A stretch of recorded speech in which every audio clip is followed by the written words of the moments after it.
ಎಲ್ರಿಗೂ ನಮಸ್ಕಾರ. ಪ್ರತಿಯೊಬ್ಬ ಕನ್ನಡಿಗರಿಗೂ ಪ್ರತಿಯೊಬ್ಬ ಭಾರತೀಯನಿಗೂ ನಮಸ್ಕಾರ ಮತ್ತು ನನ್ನ ಚಾನಲ್ಲು ಪ್ರಿಯ ವೀಕ್ಷಕರಿಗೆ ತುಂಬ ನಮಸ್ಕಾರಗಳು. ನಿಮ್ಮ ಸಹಕಾರ ಹೀಗೆ ಇರಲಿ. ಯಾರ್ಯಾರು ನನ್ನ ಚಾನಲ್ ಸಬ್ಸ್ಕ್ರೈಬ್ ಮಾಡಿಲ್ವೋ ಮಾಡಿ ಅಂತ ಕೇಳ್ಕೊತಾ ಇದ್ದೀನಿ. ಇವತ್ತಿನ ವಿಷಯ ಏನಪ್ಪ ಅಂದರೆ, ನಮ್ಮ ದೇಶಕ್ಕೆ ಸ್ವಾತಂತ್ರ್ಯ ಬಂದು 78 ವರ್ಷ ಆಯಿತು. 78 ವರ್ಷ ಆದರೂ ಕೂಡ ಇವತ್ತು ನಾವು ಬದುಕಲಿಕ್ಕೆ ಬಹಳ ಕಷ್ಟ ಬೀಳ್ತಾ ಇದ್ದೀವಿ. ಇವತ್ತು ನಮ್ಮ ದೇಶಕ್ಕೆ ಸ್ವಾತಂತ್ರ್ಯ ಯಾಕೆ ಬಂತು, ಏನಕ್ಕೆ ಬಂತು ಅನ್ನೋದು ಎಷ್ಟೋ ಜನಗಳಿಗೆ ಇನ್ನೂ ಗೊತ್ತಿಲ್ಲ. ಈಗ ಅದು ಸ್ನೇಹಿತರೆ ನೋಡಿ, ನಮ್ಮ ದೇಶದ ರಾಜಕಾರಣಿಗಳು, ನಮ್ಮ ರಾಜ್ಯದ ರಾಜಕಾರಣಿಗಳು ಎಷ್ಟೋ ರಾಜಕೀಯ ನಾಯಕರ ಮೇಲೆ ಕ್ರಿಮಿನಲ್ ಕೇಸ್ಗಳಿವೆ. ಎಷ್ಟೋ ರಾಜಕೀಯರ ಮೇಲೆ ಇವರು ಎಷ್ಟೊಂದು ಕೇಸ್ಗಳಿವೆ, ಕ್ರಿಮಿನಲ್ ಕೇಸ್ಗಳಿವೆ.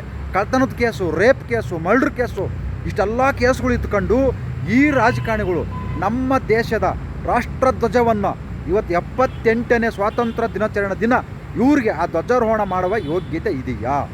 ಇವತ್ತು ನೋಡಿ, ಸ್ವಾತಂತ್ರ್ಯ ಬಂದು ನಮಗೆ ಇಷ್ಟು ವರ್ಷ ಆಯಿತು. ಇವರು ಅವಾಗ ಹಿಂದಿನ 1947 ಇಸ್ವಿಲಿ ಎಷ್ಟೋ ವರ್ಷ ಸ್ವಾತಂತ್ರ್ಯ ನಮ್ಮ ದೇಶಕ್ಕೋಸ್ಕರ ಹೋರಾಟ ಮಾಡಿ ನಮಗೆ ಸ್ವಾತಂತ್ರ್ಯ ತಂದುಕೊಟ್ರು. ಅವರೆಲ್ಲ ತಮ್ಮ ಸ್ವಂತ ಪ್ರಾಣ ತ್ಯಾಗ ಮಾಡಿದರು.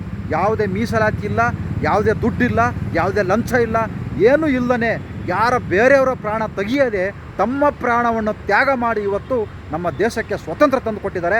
ಆದರೆ ಇವತ್ತಿನ ರಾಜಕಾರಣಿಗಳು, ಇವತ್ತಿನ ಪೊಲೀಸರು, ಇವತ್ತಿನ ರೌಡಿಜಮ್ಗಳು, ಇವತ್ತಿನ ರಾಜಕೀಯ ನಾಯಕ ಛಲಗಳು ಇವತ್ತು ಬಡವರ ಮೇಲೆ ದಬ್ಬಾಳಿಕೆ ಮಾಡ್ತಾ ಇದ್ದಾರೆ. ಬಡವರ ಪ್ರಾಣ ತೆಗಿತಾ ಇದ್ದಾರೆ. ಬಡವರ ಪ್ರಾಣ ರಕ್ತ ಹಿಂಡಿ ಅವರ ಮೇಲೆ ರಾಜಕಾರಣಿ ಮಾಡ್ತಾ ಇದ್ದಾರೆ. ಇಂಥ ರಾಜಕಾರಣಿಗಳು ನಮಗೆ ಬೇಕಾ?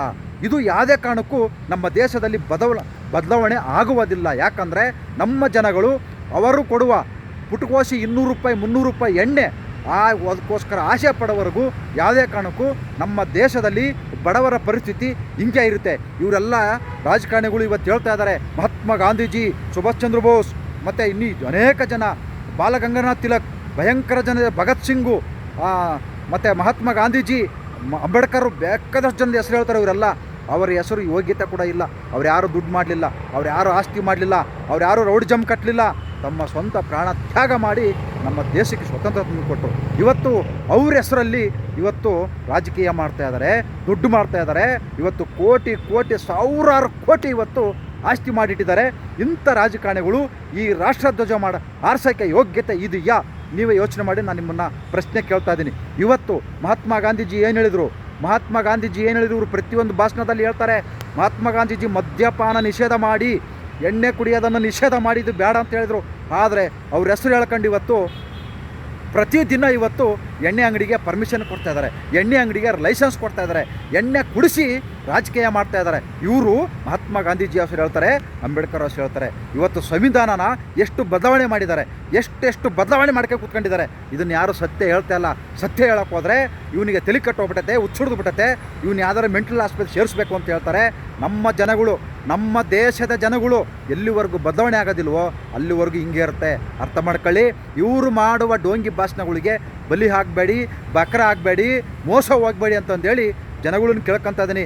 ಈ ಥರ ಮಾತಾಡ್ಬಿಟ್ರೆ ನಾನೇ ದೊಡ್ಡ ಕಿಂಗ್ ಆಗೋದಿಲ್ಲ, ನನಗೇನು ಇದರಲ್ಲಿ 1 ರೂಪಾಯಿ ಪ್ರಯೋಜನ ಇಲ್ಲ. ಆದರೆ ನಮ್ಮ ದೇಶಕ್ಕೆ ಸ್ವತಂತ್ರ ಬಂದು 78 ವರ್ಷ ಆದರೂ ಕೂಡ ಇವತ್ತು ನಾವು ಎಷ್ಟು ಕಷ್ಟದಲ್ಲಿ ಬದುಕ್ತಾ ಇದ್ದೀವಿ ಅಂದರೆ, ಸರಿಯಾದ ರೀತಿಯಲ್ಲಿ ರಸ್ತೆಗಳು ಇಲ್ಲ, ಸರ್ಕಾರಿ ಶಾಲೆಗಳು ಉದ್ಧಾರ ಮಾಡೋಕ್ಕಾಗ್ತಾ ಇಲ್ಲ. ಇವತ್ತು ಸರ್ಕಾರಿ ಶಾಲೆ ಆಪೋಸಿಟ್ ಇವತ್ತು ಇವರೇ MLAಗಳು, MP ಗಳು ಇವತ್ತು ಅವ್ರವ್ರ ಸ್ಕೂಲ್ ಓಪನ್ ಮಾಡ್ಕೊಂಡು ದುಡ್ಡು ಮಾಡ್ಕೊತಾ ಇದ್ದಾರೆ. ಅಂಬೇಡ್ಕರ್, ಗಾಂಧೀಜಿ ಹೆಸರು ಹೇಳ್ಕೊಂಡು ಇವರೇ ನಮ್ಮ ರಾಜಕಾರಣಿಗಳು. ಮತ್ತು ಇನ್ನು ಇವರು ಬೇಕಾದಷ್ಟು ದುಡ್ಡುಗಳು, ಕೋಟಿ ಮಾಲ್ಗಳು, ಮತ್ತೇನು ದೊಡ್ಡ ಅಪಾಯಿಂಟ್ಮೆಂಟ್ಸ್ಗಳು ಎಲ್ಲ ಮಾಡ್ಕೊಂಡಿದ್ದಾರೆ. ಇದೇ ರಾಜಕಾರಣಿಗಳು ಅಂಬೇಡ್ಕರ್, ಗಾಂಧೀಜಿ ಹೆಸರು ಹೇಳ್ಕೊಂಡು, ಅವ್ರ ಹೆಸರು ಹೇಳ್ಕೊಂಡೇ ಇವತ್ತು ಕೋಟಿ ಆಸ್ತಿ ಮಾಡ್ಕೊಂಡಿದ್ದಾರೆ. ಆದರೆ ಜನಗಳು ಇವ್ರ ಹತ್ರ ಹೋಗ್ಬಿಟ್ಟು ಜನಗಳು ಮುಂದೆನೇ ಇವ್ರು ಕಷ್ಟ ಹೇಳ್ಕೊತಾರೆ. ನಮಗೆ ಹಂಗೆ ಮನೆ ಇಲ್ಲ, ನಮಗೆ ಮಠ ಇಲ್ಲ ಅಂತಂದು ಹೇಳ್ಬಿಟ್ಟು ಜನಗಳು ಯಾರ ಹತ್ರ ಕಷ್ಟ ಹೇಳ್ಕೋಬೇಕು? ಅರ್ಥ ಮಾಡ್ಕೊಳ್ಳಿ ಜನಗಳೇ, ಅರ್ಥ ಮಾಡ್ಕೊಳ್ಳಲ್ಲ. ಅದು ನಿಮಗೆ ಬೇಕಾಗಿಲ್ಲ. ಯಾಕಂದರೆ ಇವತ್ತು ಪ್ರತಿಯೊಬ್ಬ ನಾಗರಿಕನು ಕೂಡ ನಾನು ಚೆನ್ನಾಗಿರಬೇಕು, ನಮ್ಮ ಕುಟುಂಬ ಚೆನ್ನಾಗಿರ್ಬೇಕು ಅಷ್ಟೇ. ಏನು ನೀವು ಒಬ್ಬರು ಚೆನ್ನಾಗಿದ್ರೆ ಏನು ಮಾಡ್ತೀರಾ? ಇಡೀ ಊರೆಲ್ಲ ಚೆನ್ನಾಗಿದ್ದರೆ ನೀವು ಚೆನ್ನಾಗಿರ್ತೀರಾ? ಗೊತ್ತಾಯ್ತಾ? ಊರೆಲ್ಲ ಚೆನ್ನಾಗಿಲ್ಲ ಅಂದರೆ ನೀವೆಲ್ಲರೂ ಚೆನ್ನಾಗಿರ್ತೀರಾ? 78 ವರ್ಷ ಆದರೂ ಕೂಡ ನಾವು ಇನ್ನು ಅವ್ರ ಎಂಜಲ್ ಕಾಸು ತಿಂತಾ ಇದೀವಿ ಅಂದರೆ, ಅವ್ರ ಎಂಜಲ್ ಕಾಸಿಗೆ ಪುಟ್ಕೋಸಿ ಓಟ್ ಹಾಕ್ತಾ ಇದೀವಿ ಅಂದರೆ ಇನ್ನು ನಮ್ಮ ದೇಶ ಉದ್ಧಾರ ಆಗುತ್ತಾ? ನಮ್ಮ ದೇಶದ ಬಡವರು ಉದ್ಧಾರ ಆಗ್ತಾರ? ನಮ್ಮ ದೇಶದ ಕೂಲಿ ಕಾರ್ಮಿಕರು ಉದ್ಧಾರ ಆಗ್ತಾರ? ಇವತ್ತು ಸ್ವಾತಂತ್ರ್ಯ ಏನಕ್ಕೆ ಬಂದಿದೆ ನಮ್ಮ ದೇಶಕ್ಕೆ? ಪೊಲೀಸ್ನವ್ರು ಒಂದು ಕಡೆ ದೌರ್ಜನ್ಯ ಮಾಡ್ತಾ ಇದ್ದಾರೆ, ರಾಜಕಾರಣಿಗಳು ಒಂದು ಕಡೆ ದೌರ್ಜನ್ಯ ಮಾಡ್ತಾ ಇದ್ದಾರೆ. ಈ ಥರ ಬಡವ್ರ ಮೇಲೆ ದಬ್ಬಾಳಿಕೆ ಮಾಡೋಕ್ಕೆ ಸ್ವಾತಂತ್ರ್ಯ ಬಂದಿದೆಯಾ? ಎಮರ್ಜೆನ್ಸಿ ಒಂದು ಎಲಿಮೆಂಟ್ ಇಲ್ದಂಗೆ ಹೋಗಂಗಿಲ್ಲ. ಪೊಲೀಸ್ನವ್ರು ಹಿಡಿದು ದೊಡ್ಡ ಟೆರರಿಸ್ಟ್ ಥರ ಕೇಸ್ ಹಾಕ್ತಾರೆ. ಎಮರ್ಜೆನ್ಸಿ ಶಾಲೆಗೆ ಮಕ್ಕಳನ್ನ ಹೋಗಿ ಬಿಟ್ಟು ಬರೋಕ್ಕೆ ಒಂದು ಗಾಡೀಲಿ ಹೋಗಂಗಿಲ್ಲ, ಅಲ್ಲಿ ಎಮರ್ಜೆನ್ಸಿ ಫೈನ್ ಹಾಕ್ತಾರೆ. ಇಂಥ ನಾವು ದೇಶದಲ್ಲಿ ಬದುಕ್ತಾ ಇದ್ದೀವಿ. ನಿಜವಾಗ್ಲೂ ಒಂದು ಮಾತು ಹೇಳೋಕ್ಕೆ ಇಷ್ಟಪಡ್ತೀನಿ, ನಮ್ಮ ದೇಶಕ್ಕೆ ಸ್ವತಂತ್ರ ಬರದೇ ಇದ್ದರೆ ಎಷ್ಟೋ ಚೆನ್ನಾಗಿರೋದು ಅನಿಸುತ್ತೆ. ಯಾಕಂದ್ರೆ ಅಷ್ಟೊಂದು ನಾವು ಒಂಥರ ಯಾರ ಪ್ರಶ್ನೆ ಮಾಡಿದರೆ ನಮ್ಮ ಮೇಲೆ ಕೇಸ್ಗಳಾಗ್ತಾರೆ, ರಾಜಕಾರಣಿಗಳು ಪ್ರಶ್ನೆ ಮಾಡಿದರೆ ನಮ್ಮ ಮೇಲೆ ಕೇಸ್ಗಳಾಗ್ತಾರೆ, ಪೊಲೀಸ್ನವ್ರು ಪ್ರಶ್ನೆ ಮಾಡಿದರೆ ಏನು ಒದ್ದು ಒಳಗೆ ಹಾಕಿ ರುಬ್ಬಾಕಿ ಬಿಡ್ತಾರೆ. ಈ ಸ್ವಾತಂತ್ರ್ಯದಲ್ಲಿ ನಾವು ಬದುಕ್ತಾ ಇದ್ದೀವಿ. ನಿಜವಾಗ್ಲೂ ನಮ್ಮ ಸ್ವಾತಂತ್ರ್ಯ ಬಂದಿದೆಯಾ? ಯಾರಿಗೆ ಬಂದಿದೆ? ರಾಜಕಾರಣಿಗಳಿಗೆ ಬಂದಿದೆ, ಅವ್ರ ಛಲಗಳಿಗೆ ಬಂದಿದೆ, ಅವ್ರಿಗೆ ಬಕೆಟ್ ಹಿಡಿಯೋರಿಗೆ ಬಂದಿದೆ, ಪೊಲೀಸ್ನವ್ರಿಗೆ ಬಂದಿದೆ. ಪೊಲೀಸ್ನವ್ರು ಕೆಲಸ ಮಾಡೋದು ಬಿಟ್ಟು, ಸಾರ್ವಜನಿಕರ ಸೇವೆ ಮಾಡೋದು ಬಿಟ್ಟು ಇವತ್ತು ರಾಜಕಾರಣಿಗಳಿಗೆ ಅವ್ರ ಮನೆ ಬಾಗಿಲು ಕಾಯ್ತಾ ಇದ್ದಾರೆ. ಅವರು ಇಳಿದ ಕಡೆ 10 ಕಡೆ ಡೋರ್ ಹಾಕ್ತಾರೆ, ಡೋರ್ ತೆಗೆ ಕೆಲಸ ಮಾಡ್ತಾಯಿದ್ದಾರೆ. ಇವರು IAS ಆಫೀಸರ್ ಓದಿರ್ತಾರೆ, ಇದಕ್ಕೋಸ್ಕರ ಓದಿದಾರಾ? ಬಾಬಾ ಸಾಹೇಬ್ ಅಂಬೇಡ್ಕರ್ ಕಾನೂನಲ್ಲಿ ಏನೇನು ಬರೆದಿದ್ರು ಅದನ್ನ ಯಾರು ಓದ್ತಾ ಇಲ್ಲ. ಸುಮ್ಮನೆ ಅಂಬೇಡ್ಕರ್ ಸಂವಿಧಾನ ಅವ್ರ ಹೆಸರು ಹೇಳ್ಕೊಂಡು ಸಂಘ ಕಟ್ಟು ದೌರ್ಜನ್ಯ ಮಾಡ್ತಾರೆ, ಕನ್ನಡ ಹೆಸರು ಹೇಳ್ಕೊಂಡು ಸಂಘ ಕಟ್ಕೊಂಡು ದೌರ್ಜನ್ಯ ಮಾಡ್ತಾ ಇದ್ದಾರೆ. ಇವರು ಒಕ್ಕೂಟದ ಅಧ್ಯಕ್ಷರುಗಳು ರಜಾಟ್ವಾಗಿ ಹೆಣ್ಮಕ್ಳ ಜೊತೆ ಮಜಾ ಮಾಡ್ತಾ ಇದ್ದಾರೆ. ಇವರೆಲ್ಲ ಒಕ್ಕೂಟದ ಅಧ್ಯಕ್ಷರುಗಳು. ಇವರೆಲ್ಲ ಇದಕ್ಕೆ ಸ್ವಾತಂತ್ರ್ಯ ಬಂದಿದೆಯಾ? ಯಾವುದಕ್ಕೆ ಸ್ವಾತಂತ್ರ್ಯ ಬಂದಿದೆ? ಏನಕ್ಕೆ ಸ್ವಾತಂತ್ರ್ಯ ಬಂದಿದೆ? ಇನ್ನೂ ನಾವು ಹುಡುಕ್ತಾ ಇದ್ದೀವಿ. ಇನ್ನೂ ನಾವು 78 ವರ್ಷ ಆದರೂ ಕೂಡ ಯಾಕೆ ಸ್ವಾತಂತ್ರ್ಯ ಬಂದಿದೆ ಅಂತ ಹುಡುಕ್ತಾ ಇದ್ದೀವಿ. ಅರ್ಥ ಮಾಡ್ಕೊಳ್ಳಿ, ಪ್ರತಿಯೊಬ್ಬ ಪ್ರಜೆನೂ ಬದಲಾವಣೆ ಆದರೂ ಮಾತ್ರ ಮುಂದಿನ ಮಕ್ಕಳು ಚೆನ್ನಾಗಿರ್ತಾರೆ. ನೋಡಿ, ಇಷ್ಟು ವರ್ಷ ಆದರೂ ಕೂಡ ಬರೀ ಅವರವರೇ ಚುನಾವಣೆ ನಿಂತ್ಕೊತಾರೆ, ಯಾರನ್ನೂ ಬೇರೆ ಯಾರು ನಿಲ್ಲಿಸ್ತಾ ಇಲ್ಲ. ಅವ್ರ ಮಕ್ಕಳು, ಅವ್ರ ಮೊಮ್ಮಕ್ಕಳು, ಅವ್ರ ಬಾಮೈದರು, ಅವ್ರ ಅಣ್ಣ ತಮ್ಮದಿರು ಎಲ್ಲ ಬರೀ ಇದೇ ಥರ ನಿಂತ್ಕೊಂಡು ಅವ್ರವರೇ ಗೆಲ್ಲಬೇಕು. ಇದಕ್ಕೆ ಸ್ವಾತಂತ್ರ್ಯ ಬಂದಿದೆಯಾ? ದುಡ್ಡು ಹಂಚಿ ಎಲೆಕ್ಷನ್ ಗೆಲ್ಲಕ್ಕೆ ಸ್ವಾತಂತ್ರ್ಯ ಬಂದಿದೆಯಾ? ಯಾಕ್ರಿ ಪ್ರಶ್ನೆ ಮಾಡ್ತಾ ಇಲ್ಲ ಯಾರನ್ನೋ? ಅವ್ರು ಕೂಡ ಎಂದಲು ಕಾಸಿಗೆ ಯಾಕ್ರಿ ಸಾಯ್ತಾ ಇದ್ದೀರಾ? ಬದಲಾವಣೆ ಆಗ್ರಿ ಸಾಕು. 78 ವರ್ಷ ಆಯಿತು. ಬೇರೆ ದೇಶದಲ್ಲಿ ಹೋಗಿ ಎಷ್ಟೆಷ್ಟು ಅದ್ಭುತವಾಗಿ ಅಭಿವೃದ್ಧಿ ಆಗಿದ್ದಾವೆ. ನಮ್ಮ ದೇಶದಲ್ಲಿ ಇನ್ನೂ ಅಯ್ಯೋ ಚರಂಡಿ ಇಲ್ಲ, ನಮ್ಮ ರೋಡಲ್ಲಿ ಅಯ್ಯೋ ನಮ್ಮೂರಲ್ಲಿ ಸ್ಕೂಲ್ ಇಲ್ಲ, ಅಯ್ಯೋ ನಮ್ಮೂರು ರಸ್ತೆ ಇಲ್ಲ, ಆಸ್ಪತ್ರೆ ಇಲ್ಲ. ಇನ್ನು 78 ವರ್ಷ ಆಯ್ತು ನಮ್ಮ ದೇಶ ಸ್ವಾತಂತ್ರ್ಯ ಬಂತು. ನಾವಿನ್ನೂ ಏನಿಲ್ಲ ಅಂತಂದು ಅಂತ ಭಯಪಡ್ಕೊತಾ ಇದ್ದೀವಿ. ಇಷ್ಟಾದ್ರೂ ಜನ ಇದಕ್ಕೂ ಅಲ್ಕಿಸ್ತಾರೆ, ಇದಕ್ಕೂ ನಗುತ್ತಾರೆ, ಇದಕ್ಕೂ ತುಕಾಲಿ ಥರ ಕಮೆಂಟ್ ಮಾಡ್ತಾರೆ. ಅಂದರೆ ಎಂಥ ಬರ್ಗಟ್ಟು ನನ್ನ ಮಕ್ಳು ಇರಬೇಕು ನಮ್ಮ ದೇಶದಲ್ಲಿ ಅಂದರೆ ನಿಜವಾಗ್ಲೂ ಅನುಭವಿಸಿ ಏನೂ ಮಾಡೋಕ್ಕಾಗಲ್ಲ. ಈಗೇನ ಸ್ವಲ್ಪ ಚೆನ್ನಾಗಿರ್ಬೋದು, ಆದರೆ ಮುಂದಿನ ದಿವಸದಲ್ಲಿ ನಿಮ್ಮ ಮಕ್ಕಳು, ನಿಮ್ಮ ಮೊಮ್ಮಕ್ಕಳ ಪರಿಸ್ಥಿತಿ ಯಾವ ರೀತಿ ಇರುತ್ತೆ ಅರ್ಥ ಮಾಡ್ಕೊಳ್ಳಿ.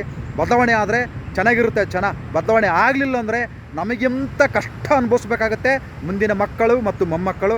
ಅರ್ಥ ಮಾಡ್ಕೊಳ್ಳಿ. ಯಾರ್ಯಾರಿಗೆ ಈ 78ನೇ ಸ್ವಾತಂತ್ರ್ಯೋತ್ಸವದ ಈ ಧ್ವಜಾರೋಹಣ ಆರ್ಸಕ ಯೋಗ್ಯತೆ ಇದೆ, ನಿಜವಾಗ್ಲೂ ನಾನು ತಿಳ್ಕೊಂಡ ಮಟ್ಟಿಗೆ ಯಾರಿಗೂ ಇಲ್ಲ. ಯಾಕಂದರೆ ಎಲ್ಲರೂ ಕಳ್ಳರೆ, ಎಲ್ಲರೂ ಲೂಟಿ ಹೊಡೆದಿರೋರೆ, ಎಲ್ಲರೂ ಇರೋ ಬರೋ ಜಾಗ ಎಲ್ಲ ಇವತ್ತು ಲೂಟಿ ಹೊಡ್ಕೊಂಡು ಆರಾಮಾಗಿ ಅವ್ರ ಮನೆ ಅಂತಸ್ತುಗಳನ್ನು ಕಟ್ಕೊಂಡು ಅದ್ಭುತವಾಗಿದ್ದಾರೆ.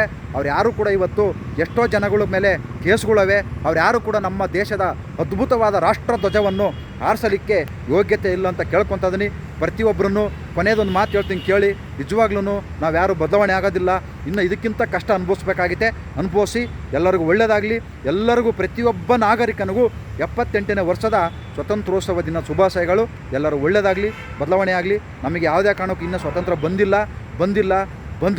ಬರದೇ ಇದ್ದರೆ ಇನ್ನೂ ಭಾಳ ಒಳ್ಳೆದಿತ್ತು ಅಂತ ನನ್ನ ಅನಿಸಿಕೆ. ಎಲ್ಲರೂ ಒಳ್ಳೆಯದಾಗಲಿ. ನಮಸ್ಕಾರ.